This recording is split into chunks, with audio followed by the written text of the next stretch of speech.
Vous voyez ici l'image. Vous voyez, ce sont des croix gammées, enfin, c'est-à-dire des croix en C. On appelle aussi croix avec des crochets. Voilà. C'est dans les poids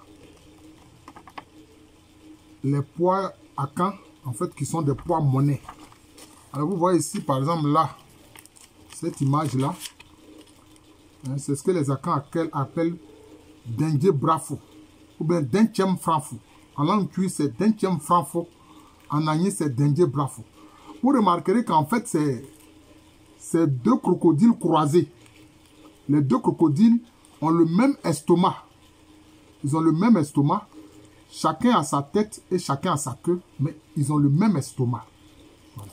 Et c'est ça qui est représenté, hein, aussi dans les poids monnaie. Ce sont des poids monnaie qui sont, hein, là des croix, hein, en C, qu'on appelle aussi des croix avec des crochets. Voilà. Qui, en Inde, est appelé svastika. Svastika. Et que malheureusement, les criminels nazis, ces criminels nazis ont adopté comme leur pavillon. C'est devenu leur pavillon. C'est à ça le drapeau des nazis. Mais vous voyez que ce symbole vient de loin. Ce symbole vient de loin. Ce symbole est connu des peuples akans depuis des millénaires. Ça fait partie de ce qu'on appelle les poids monnaie, qui ont été appelés improprement les poids akans à peser l'or. Ce n'est pas des poids à peser l'or, ce sont des poids monnaie. C'est-à-dire que quand on sort une figurine, par exemple la figurine que je viens de vous montrer, qu'on appelle Denchem Franfo ou bien Dengue Brafo, ça correspond à une certaine quantité précise de poudre d'or. C'était comme ça. D'ailleurs, ce type de monnaie, en fait, c'était la monnaie des Akans. Voilà, c'était la monnaie des Akans. Mais pour identifier, je peux dire, le poids de la poudre d'or, ça correspondait à une figurine précise. Les Européens n'y ont jamais rien compris. Ils étaient obligés d'utiliser des marchands locaux africains, Akans, pour les aider donc à faire ce commerce-là avec les Akans. Vous voyez, c'était comme ça. Alors, vous voyez bien que ce symbole, hein, qu'on a appelé la croix gammée à cause des criminels des nazis, des maudits devant l'histoire, mais c'est un symbole d'une haute expression qu'ils ont dévoyée. C'est un symbole d'une haute expression qu'ils ont dévoyée.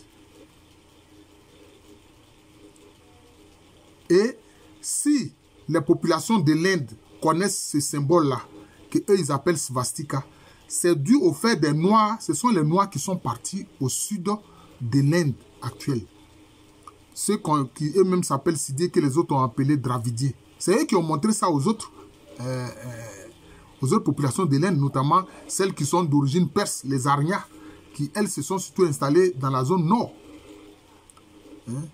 Ils sont d'origine perse, donc ils sont de teint clair. Vous comprenez? Ça vient des Africains. Hein? Ça vient des Africains, des Dravidiens. Mais comment ces Dravidiens eux-mêmes l'ont obtenu? C'est parce que leurs ancêtres sont partis de l'Afrique. Hein? C'est de l'Afrique qu'ils connaissent ces idéogrammes, parce que c'est un idéogramme. Voilà. C'est un idéogramme. C'est un symbole qui renvoie à des idées. Il faut savoir ce que... Maintenant, le problème, il faut interpréter ces idées-là. À quoi cela renvoie? Quand c'est schématisé, là, c'est ça qu'on voit avec des croix, avec des crochets. Donc, quand on dit croix accrochée, on peut penser que c'est une croix qui est accrochée. Non. Mais c'est croix avec des crochets. Une croix avec des crochets, hein, de chaque côté. C'est ça. Hein, la croix avec des crochets. Bon, je vais essayer d'en faire la démonstration ici pour que vous voyez. Et puis, bon, on va continuer l'explication. On va dire ce que c'est. Comment il faut comprendre ça. Bon, on va dire comment il faut comprendre ça. On va dire comment il faut comprendre ça. Excusez-moi. Vous voyez?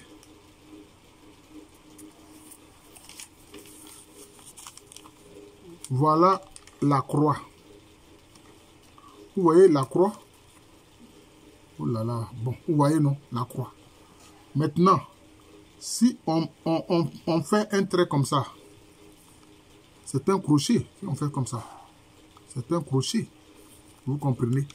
Si on descend ça comme ça, à partir de là, hein, c'est un crochet. Vous comprenez? Hein? C'est un crochet. Donc, en fait, c'est une croix. Bon, je vais reprendre, je vais faire cela plus simplement pour que nous nous comprenions. Voilà, je vais faire ça plus simplement pour que nous comprenions. C'est-à-dire que quand on fait une croix comme ça, voilà, on a fait la croix. Voilà. Il suffit maintenant de faire des crochets de chaque côté. Voilà, il suffit de faire des crochets de chaque côté et ça devient la croix. Oh, non, je n'ai pas bien fait. Oh là là. Les gens ont tellement dévoyé ça que j'ai du mal même à représenter maintenant. Ah non, non, il faut que je reprenne. Il faut que je reprenne. Veuillez m'excuser. Ce n'est pas facile.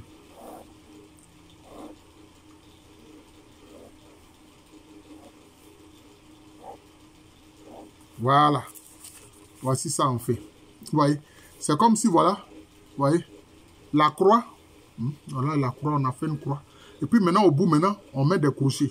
Au bout, maintenant, on met des crochets. Au bout, on met des crochets. Voilà. Voilà. Maintenant, au bout, on met des crochets. Voilà. Voilà le crochet qu'on a mis ici. Non, vous voyez le crochet. Vous voyez le crochet. Vous voyez le crochet là. Vous voyez le crochet. Sinon, au départ, voilà, c'est la croix simple, le côté vertical, le côté horizontal. Puis maintenant, on met simplement des crochets. C'est comme ça qu'on appelle ça de croix à crochet. C'est-à-dire une croix avec des crochets. Voilà. Veuillez m'excuser, ça a été laborieux. Voilà. Donc, c'est un symbole important. C'est un symbole important. Alors, c'est ce qui est schématisé ici. C'est schématisé ici. Mais quand c'est représenté avec les deux crocodiles, chaque crocodile ayant sa tête, mais l'estomac est le même, le ventre est le même, et puis chacun a sa queue, c'est ça, le Dengem Brafou. Ou bien le Dengem Franfo, ou bien le Dengem Brafou. Dengem Brafou, en Agni on dit Dengem Brafou, en Tui on dit Dengem Franfou. Cela veut dire quoi? C'est un symbole de la famille. D'abord, c'est un symbole de la famille. Et ces deux crocodiles, l'un est censé être masculin, l'autre est censé être féminin. L'un est censé être, l'un est masculin et l'autre est féminin. C'est comme ça. Et ces deux crocodiles ont le même estomac. C'est un symbole de la famille. Pourquoi? Cela veut dire que dans la famille, chacun peut avoir ses pensées. Mais on travaille tous pour le même intérêt de la famille. Donc c'est un symbole d'unité. C'est un symbole d'unité familiale. Au niveau d'un royaume ou d'une nation, c'est la même chose. Chacun a ses pensées, mais tout le monde œuvre pour le bien du royaume. Tout le monde œuvre pour le bien de la nation. Oh, si nos républiques actuelles pouvaient comprendre ça, pouvaient comprendre c'est un symbole important de nos ancêtres à Caen. Vous voyez. Chacun peut avoir ses pensées, mais on travaille tous pour l'intérêt du pays, de la famille, de la nation, selon les cas. C'est pour ça que les deux crocodiles ont un estomac unique. C'est ça. Mais deuxième chose, je vous ai dit, l'un des crocodiles est masculin, l'autre est féminin. Et le fait qu'ils se croisent, ça donne quoi? Ça donne la reproduction. C'est-à-dire que c'est le principe masculin et le principe féminin qui produisent la vie. C'est ça qui produit la vie. Vous voyez? C'est ça qui produit la vie. C'est ça qui produit la vie. Donc, vous voyez que par rapport à cet idéogramme, vous voyez toutes les pensées qui se profilent. Toutes les pensées qui se profilent derrière cet idéogramme-là. Cet idéogramme. Qui forme un tout. Hein? On le voit, comme je l'ai dit, les deux crocodiles croisés, ça forme un tout. Chacun peut avoir ses pensées, mais on travaille tous pour le même but, le but de l'intérêt familial, le but de l'intérêt du royaume, le but de l'intérêt de la nation. Vous comprenez? Et autre chose, pourquoi est-ce qu'ils ont pris le crocodile? 2 crocodiles croisés. Peut-être ils auraient pu prendre, je ne sais pas moi, 2 poissons croisés, etc. Mais si nos ancêtres ont pris 2 crocodiles croisés, il y a une raison. Ça renvoie aussi au pouvoir. Parce que dans les zones lagunaires, les zones d'eau, etc., le crocodile est le prédateur le plus puissant. Le crocodile est le prédateur le plus puissant, je répète. Dans nos rivières, dans nos fleuves, dans nos lagunes, c'est le crocodile qui est le prédateur le plus puissant. C'est pour ça que cela était représenté à Taméri, c'est-à-dire en Égypte antique, sous l'expression Sobek. C'est le crocodile Sobek. Parce que le crocodile a une grande force. Si bien que les Akans le surnomment aussi Odioka. C'est-à-dire que quand le crocodile, sa gueule s'empare d'une chair là, parce que lui, il arrache la chair avec sa gueule, et puis il avale. Il ne mâche pas. Il ne rumine pas comme un ruminant. Il ne mâche pas comme un être humain, non. Lui, il arrache la chair et puis il avale. Donc, quand il a arraché la chair, il est difficile de lui reprendre cette chair-là. C'est pour ça que son surnom, c'est Odia Oka. C'est-à-dire que quand il mange, ça reste. Personne ne peut lui arracher cela. Hein? C'est l'une de ses capacités. C'est l'une de ses capacités. Et comme dans nos fleuves, nos rivières et nos lagunes, le crocodile est le prédateur le plus puissant. Il est le symbole de l'homme de pouvoir. Il est le symbole de l'homme de pouvoir. L'homme qui exerce une autorité chez les Akans. L'un de ses symboles, c'est le crocodile. En Ashanti, le roi des Ashanti, la Santehene, il a un chapeau qui est fait en peau de crocodile qu'on appelle Denchemche. C'est-à-dire, quand on dit Denchem, c'est le crocodile attrapé. C'est-à-dire le crocodile qui s'empare d'une proie, de quelque chose. Denchemche. Parce qu'en fait, en Ashanti aussi, il y a un petit lac là-bas, une lagune. Il y a un petit lac là-bas. Qu'on appelle Bousoumtue. Ce lac-là est appelé Bousoumtue. D'ailleurs, d'après les traditions, il est interdit d'y poser une barque ou bien une lagune. Donc, c'est sur des radeaux que les gens naviguent sur cette lagune Bousoumtue là. C'est avec des radeaux. Mais en fait, je pense que c'est une stratégie des Ashanti. Pour ne pas que des gens utilisent des pirogues peut-être pour venir attaquer cette partie de leur territoire. Sinon, il est plus facile de naviguer avec une barque ou bien une pirogue sur un lac ou bien une lagune que d'utiliser des radeaux. Les radeaux, c'est assez fragile quand même. Voilà. Donc, vous voyez, c'est cela. C'est cela. Odioka. Et comme je l'ai dit, en Taméri, en Égypte antique, c'était Sobek, qui est aussi un esprit de force, qui fait l'objet de vénération.